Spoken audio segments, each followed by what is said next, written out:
Students, ये class 8 subject है आपका सिविक्स। लेसन का नाम है कन्फ्रंटिंग मार्जिनलाइजेशन। ठीक है, चैप्टर नंबर 8 निकालेंगे। चैप्टर है आपका 8। ठीक है, पेज नंबर है 94।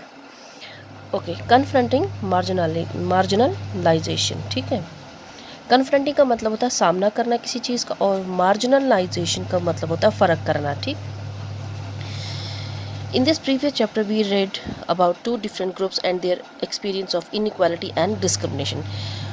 Though powerless, such groups have fought, protested and struggled against being excluded or dominated by others. कहता है हमने प्रीवियस चैप्टर में, हमने इससे पिछले चैप्टर जो हमने पढ़ा था वो भी मार्जिनलाइजेशन पे ही था।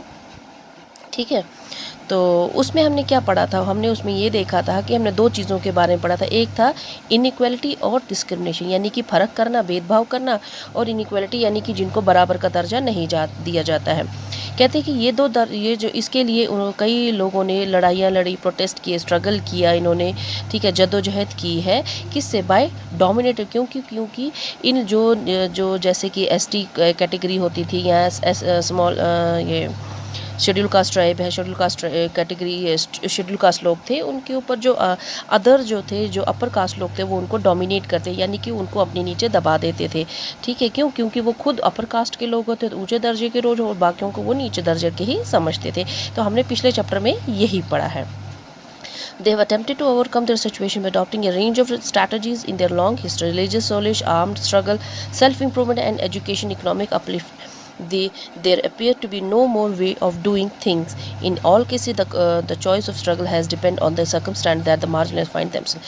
कहते हैं कि हम कई तरीक़ों से लड़ाई ली, जैसे कि कई लोग रिलीजन पे, धर्म के यानी कि मज़हब के नाम पे भी हुआ है। एजुकेशन के, पढ़ाई के नाम में आर्म स्ट्रगल है, मतलब कईयों ने हथियार उठाया इसके खिलाफ।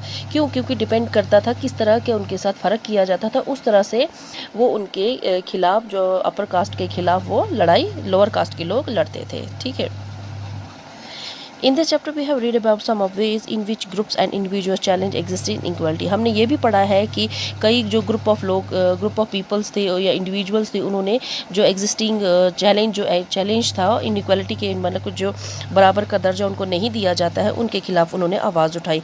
जैसे Adivasi, Dalit, Muslim, women and other marginal groups argue that simply being citizens of a democratic country they possess equal rights and must be respected.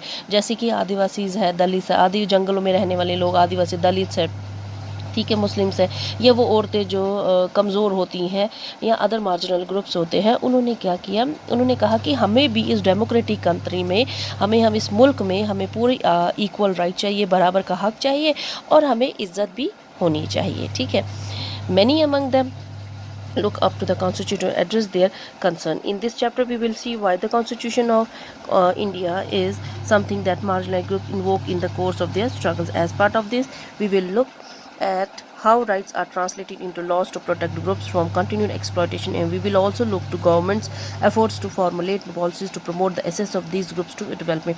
कहते हैं हम इस लेसन में अब हम ये पढ़ेंगे कि गवर्नमेंट ने इनके लिए क्या काम किया है, या उनके लिए इन लोअर कास्ट लोगों के लिए, ये आदिवासी, दलित, मुस्लिम्स हैं, वुमेंस के लिए है, कमज़ोर तबके के जो लोग हैं, उनके लिए गवर्नमेंट ने क्या चीज़ें की, यानी कि उनके भले के लिए, उनके लिए क्या क्या काम करने हैं। ठीक है, उनके डेवलपमेंट के लिए क्या काम करना है, ताकि वो एक्सप्लॉइट, यानी कि वो उनके साथ कोई भी फ़र्क ना किया जाए, भेदभाव ना किया जाए, सबको इक्वली समझा जाए।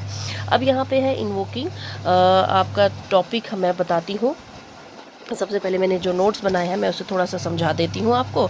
तो यहाँ पे है इंट्रोडक्शन। ठीक है, इंट्रोडक्शन में लिखा है कन्फ्रंटिंग, जो ये लेसन का नाम है, confronting mean the way in which groups and individual challenge the existing inequality. कहते हैं कन्फ्रंटिंग का मतलब वे होता है इन विच, जिसमें ग्रुप ऑफ पीपल या इंडिविजुअल्स, यानी लोग या ग्रुप ऑफ पीपल जो है वो चैलेंज करते हैं एग्जिस्टिंग इनइक्वालिटी, यानी कि जो उस समय बराबर का दर्जा नहीं दिया जाता है लोगों को, उसके खिलाफ ये चैलेंज करते हैं, उनके खिलाफ ये खड़े होते हैं।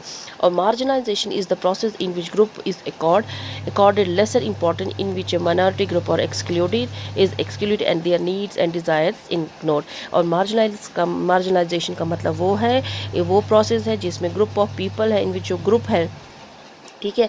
जो आवाम है वो लोग हैं जिनको जिनकी ज़रूरतों को जिनकी डिज़ायर्स को, जिनकी ख्वाहिशों को, उम्मीदों को जो है नज़रअंदाज किया जाता है, और उसके ये मार्जिनाइजेशन उसी का मतलब है। अब इसके आगे है इन्वोकिंग फंडामेंटल राइट्स। ऐसे करते हैं, आज हम यहीं तक पढ़ते हैं, कल मैं इसके आगे आपको इसका नेक्स्ट टॉपिक पढ़ाऊंगी, इन्वोकिंग फंडामेंटल राइट्स। आज मैंने सिर्फ आपको इंट्रोडक्शन ही पढ़ा दिया है, ठीक है। तो आज हम इतना ही करते हैं। थैंक यू बच्चों।